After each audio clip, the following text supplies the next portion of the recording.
नमस्कार, मी अरमान पठाण. आपण बघत आहात शार्प न्यूज. आपलं शहर, आपलं गाव, आपली बातमी आपल्यापर्यंत पोहोचवण्यासाठी शार्प न्यूजची टीम नेहमीच कार्य करत असते. छत्रपती शिवाजी महाराज की जय. भारत माता की जय.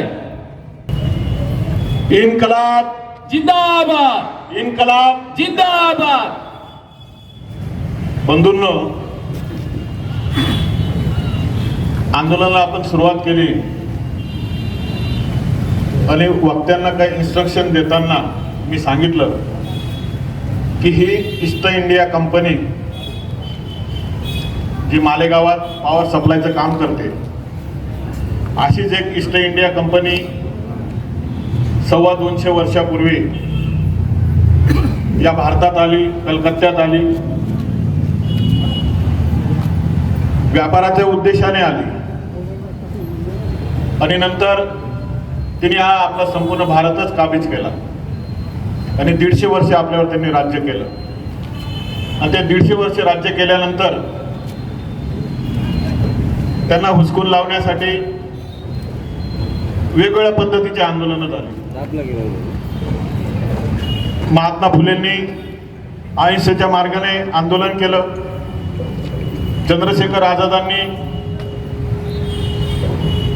क्रांतीच्या रूपात आंदोलन केलं आणि या आंदोलकांमध्ये इतिहासामधले आपले जर खरे हिरो असतील तर भगतसिंग, राजगुरू, सुखदेव, जे वयाच्या 25च्या आत हसत हसत फासावर चढले. म्हणून या आंदोलनात प्रत्यक्ष जे सहभागी आहेत, ज्यांना प्रसार माध्यमाच्या माध्यमातून या आंदोलनाची माहिती आज उद्यामध्ये मिळणार आहे आणि याच्यात जे तरुण ही सगळी माहिती काही घेत असतील तर त्या 25ल्या आतल्या तरुणांना या ठिकाणी मी आवाहन करेल की जोपर्यंत ही MPSL कंपनी आपण या मालेगावातून घालवत नाही तोपर्यंत तुम्ही लग्न करू नका. आणि जे 55 माझ्या वयाचे जे असतील, ज्यांच्यात अजून थोडंफार बळ शिल्लक आहे, त्यांनी मात्र या आंदोलनामध्ये घरदारावर कृषीपत्र ठेवण्याची तयारी ठेवावी. कारण आपल्याला अनेक वर्ष मागे जावं लागणार. 1940-42 जे आंदोलनं झालेली आहेत तशा पद्धतीचं आंदोलन या ईस्ट इंडिया कंपनीच्या विरोधात आपल्याला या ठिकाणी करायचं. सगळ्यांना नानाजी पाटील ज्ञात असतील, ज्यांनी इंग्रजांच्या सरकारच्या विरोधात पत्री सरकार स्थापन केलं आणि या इंग्रजांच्या विरोधात पहिला असहकाराचा नारा त्यांनी दिला. आज आपण या ठिकाणी पहिला नारा या ठिकाणी देऊ की आजपासून या MPCL कंपनीला कोणी वीज बिल भरणार नाही, कोणी वीज बिल भरणार नाही. आतापर्यंत जेवढ्या वक्त्यांनी जे काही टेक्निकल मुद्दे या ठिकाणी सांगितले असतील, यांनी काय काय सुधारणा करायच्या होत्या त्या सूचना मांडल्या असतील, यांनी काय काय करायला हवं होतं, काय केलं नाही या सूचना मांडल्या असतील, मी अशा कुठल्याही प्रकारची मागणी या ठिकाणी करणार नाही. कारण 5 वर्ष अनेकांनी या ठिकाणी आंदोलनं केले, धरणे आंदोलनं केले, सर्व प्रकारची आंदोलनं केलीत. 5 वर्षात काही फरक पडला?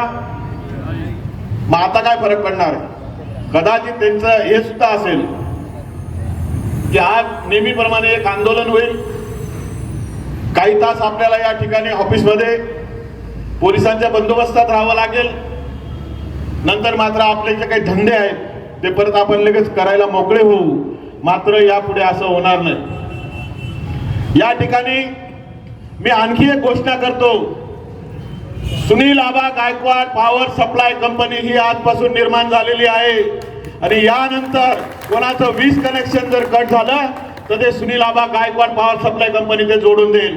आणि आज या ठिकाणी मी प्रायव्हेट वायरमॅनांची भरती या ठिकाणी घोषित करतो, ज्यांना माझ्या कंपनीत काम करायचं असेल त्यांनी उद्या या ठिकाणी माझ्या ऑफिसला इंटरव्ह्यूला यायचं आणि जी काही मागणी मी या ठिकाणी मागितलेली आहे, पोलिसांना यांनी 5 वर्षामध्ये किती पैसे भरलेले आहेत याचा खुलासा आपल्याला येणाऱ्या 4-8 दिवसामध्ये होईल. त्याचबरोबर आणखी काही मुद्दे या ठिकाणी बंडू काकांनी सांगितले आहेत, त्याचाही माहिती अधिकारामध्ये वाघ साहेबांनी ती सगळी माहिती घ्यायची आहे.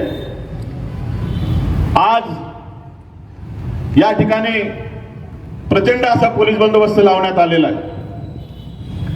आम्ही कालच अधिकाऱ्यांना सांगितलं, आज आमचा तसा काही उद्देश नाहीये, मात्र बरं झालं तुम्ही एवढ्या मोठ्या संख्येने आलात. मी तर हे पण सांगणार होतो की काही बकरीच्या तुमच्या काही अडचणी होत्या, मी तर सांगणार होतो एकही पोलीस पाठवू नका, आमचा आजचं आंदोलन हे फक्त सूचना देण्याचं आंदोलन आहे. या ठिकाणी कुठलाही गडबड गोंधळ होणार नाही. मात्र ते सांगण्याआधीच तुम्ही एवढ्या मोठ्या प्रचंड प्रमाणात आलात आणि तुम्ही या ठिकाणी सगळ्या व्यथा ऐकून घेतलेल्या आहेत. आजपर्यंत तुम्ही एकतर्फी वागलात. कंपनी फोन केला की गोरगरिबाचं कनेक्शन तोडायला, संरक्षण द्यायला तुम्ही त्या ठिकाणी गेलात. आता मात्र या ठिकाणी आमची संघर्षाची तयारी आहे. कारण हा संघर्ष काय आम्ही आमच्या घरासाठी, आमच्या स्वार्थासाठी करत नाही. हा जो सामाजिक गुन्हा चाललेला आहे त्याच्या विरोधात आम्ही हा संघर्ष करणार आहोत आणि एक नवीन क्रांती या ठिकाणी मालेगावमध्ये घडवण्याचा आम्ही या ठिकाणी प्रयत्न करणार आहोत. आणि आम्हाला त्याच पद्धतीची युद्ध रचना आम्हाला करायची, जे 1940-42 मध्ये आम्हाला करून स्वातंत्र्य मिळवता आलं, तसंच या कंपनीपासून स्वातंत्र्य मिळवण्यासाठी त्याच व्यूहरचनेने आम्हाला चालावं लागतं. मी मगाशी जे बोललो की 25 जे तरुण असतील, ज्यांचे लग्न झालेले नसतील, त्यांनी लग्न करू नका. एवढं सीझन पार करून घ्या, कारण कदाचित तुमच्यावर गंभीर स्वरूपाचे गुन्हे सुद्धा दाखल होतील आणि कदाचित तुम्हाला फासावर सुद्धा जावं लागेल. आपल्याला येणारं आंदोलन 1 महिन्याच्या आत करायचं आहे. इथं कुठलाही गयावया किंवा कुठलीही दया माया या ठिकाणी दाखवायची नाहीये. जेवढे काही गुंड दादा यांनी भरलेले आहेत, पोलिसांना ही सुद्धा मी विनंती करेल, या सगळ्या यांनी जो स्टाफ भरलेला आहे, या स्टाफचा रेकॉर्ड काढा. त्याच्यावर किती गुन्हे दाखल आहेत, किती गंभीर स्वरूपाचे गुन्हे या गुंडांवर दाखल आहेत आणि अशा पद्धतीच्या गुंडांच्या माध्यमातून नागरिकांकडून वसुली केली जाते. खाजगी सुविधा कोणाला नको आहेत. आज आपण जर समजा आपल्याला जर पुण्याला जायचंय, मुंबईला जायचंय, एसटी बसने गेलो तर आपल्याला 300-350 रुपयेच लागतात. मात्र आपण खाजगी लक्झरी बसने गेलो तर आपण 1000-1200, कधी सीझन मध्ये 2-2 रुपये आपण भरतो. का भरतो? कारण त्या ठिकाणी आपल्याला सुविधा मिळतात, आपण ते स्वीकारतो. आज आम्ही ही खाजगी कंपनी सुद्धा जवळपास स्वीकारलेली होती. आम्हाला सुविधा काय मिळाल्या? उलट आम्हाला महावितरणकडनं कधी लोड शेडिंगला सामोरं जावं लागायचं नाही. आज थोडासा वादळ वारा काय आला तर 12 तास, 18 तास, 24 तास काही भागांमध्ये पावर नव्हती. आम्हाला तुमची गरज नाही. तुम्ही या ठिकाणाहून चालते व्हा, गो बॅक MPCL. आणि याच्यानंतर या मिनिटापासून तुमची कुठलीही तक्रार आली तर ती तक्रार ही पोलीस स्टेशन पर्यंत जाणार नाही. त्या तक्रारीचं सोल्युशन तुमच्या ऑफिसमध्ये तुम्हाला चोप देऊन किंवा रस्त्यावर तुम्हाला या ठिकाणी धडा शिकून या ठिकाणी नागरिकांना न्याय दिला जाईल. कारण तुम्ही आजपर्यंत जे केलेलं आहे ते खूप अन्यायकारक आहे. एक मुकेश रणसिंग नावाचा मजूर माणूस, नवरा बायको दोघं माझ्याकडे येतात. माझ्या वार्डात मोची कॉर्नरला छोटस घर 10x12, 10x15चं त्याचं घर असेल. 2 लाईट, 1 पंखा फक्त त्या ठिकाणी जळतो. महावितरणच्या काळात त्याला 580 रुपये बिल यायचं. यांनी मीटर बदललं, 3 महिन्याचं बिल 12,000 रुपये. त्या 3 महिन्यात त्यांनी तेवढे कमवले नसतील तर तुम्हाला काय भरेल? त्याच्या कुटुंबाचा उदरनिर्वाह काय करेल? त्याच्या मुलाचा भवितव्याचा काय तुम्ही विचार केलेला आहे? तुम्ही चोर म्हणून या ठिकाणी आलेला आहात. आजपर्यंत तुम्ही ग्राहकांना चोर समजलं, पण तुम्ही चोर म्हणून या ठिकाणी आले. तुम्ही चोरांना या ठिकाणी राहण्याचा कुठल्याही प्रकारचा अधिकार नाही. 1 महिन्याचा आम्ही तुम्हाला अल्टिमेटम देतो. तुमच्यात आम्हाला कुठली सुधारणा अपेक्षित नाहीये. आम्हाला तुम्ही नको आहोत.